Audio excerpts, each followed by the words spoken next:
igihumbi n'amajana icenda na mirongo itandatu na gatanu, igihumbi n'amajana icenda na mirongo itandatu n'icenda, igihumbi n'amajana icenda na mirongo indwi na kabiri, igihumbi n'amajana icenda na mirongo umunani n'umunani, igihumbi n'amajana icenda na mirongo icenda na rimwe, igihumbi n'amajana icenda na mirongo icenda na gatatu.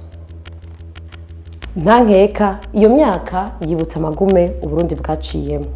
Kw'igenekerezo rya 28 Myandagaro mu mwaka w'2000 ya Arusha harasinywe amasezerano y'amahoro. Ayo niyo yatumye havuka iciyumviro c'ubutungane bunywanisha nk'umuti w'injyane za kahise. Mu kubishikako abari mu biganiro ya Arusha bafunditse ko hobaho umugwi wo kuvugana ukuri no kunywana. Muri Afrika imigwi nk'iyo yari imaze gushigwaho mu bihugu nk'Ubuganda, Afrika y'Epfo na Sierra Leone. Twovuga kandi muri Amerika y'Epfo mu bihugu nka Bolivia, Argentine na Chili. Mu Burundi mu ngingo zafashwe mu gutorera umuti w'injyane za kahise nk'uko tubisanga mu masezerano ya Arusha, harafunditswe ko hoshigwaho uburyo butatu bwofasha igihugu kuva mu njyane za kahise. Ubwa mbere kwari ugushiraho umugwi mpuzamakungu wo gukora amatohoza, commission d'enquête. Ubwa kabiri kwari ugushiraho sentare idasanzwe. Ubwa gatatu aribwo bwa nyuma kwari ugushiraho umugwi w'igihugu ujejwe kuvugana ukuri no kunywanisha. Inyuma y'imyaka 14 ivyo bifunditswe, uwo mugwi wo kuvugana ukuri no kunywanisha niwo wonyene wahavuye ujaho.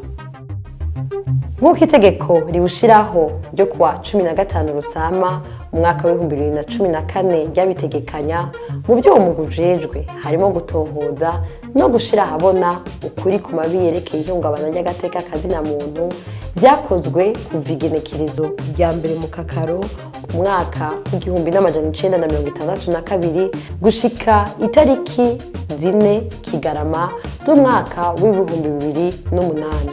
Ayo matohoza akaba agamije gutanga umuco ku mabi yabangamiye agateka kazina muntu, kwerekana ababigizemo uruhara, kwerekana inkomoko, ubwoko bw'amabi n'urugero yakozweko, kurondera no gutora ahari ibinogo rusangi canke ahandi hose hatawe abantu mu buryo butemewe n'amategeko. Aha kumenya ukuri bisa nk'uko arivyo vyashizwe imbere. Ico twomenya, uyu mugwi nta bubasha bwo guca imanza ufise. Igenekerezo rya 10 Kigarama umwaka w'2014 umugwi wa mbere ugizwe n'abakomiseri 11 bararahiye ku mugaragaro. Mu mwaka w'2018 itegeko riwugenga ryarasubiwemwo. Mu byo uwo mugwi uhamagariwe gutohoza harongewemwo kurondera kumenya uruhara rw'abakoroni mu mabi yashikiye Burundi. Harongewemwo kandi ibyo gutunganya ikibanza co kwegeranyirizamwo ibisigarira vy'abapfuye mu kurindira ko bishinguranwa iteka. Ikindi cahindutse ni kiringo uwo mugwi ukorerako. Ico kiringo gihera mu mwaka w'igihumbi n'amajana 885 gushika mu mwaka w'2008. Uwo mwaka nyene w'2018 abagize umugwi bashasha barashizweho, bari abakomiseri 13. Muti none uwo mugwi ugejejeho ibikorwa. Mu kiringo c'imyaka 4 umugwi wa mbere wamaze, bimwe mu byo wakoze warumvirije intahe z'abakozweko n'amabi. Umwaka w'2018 uwo mugwi wari umaze kumviriza abashika 67,000.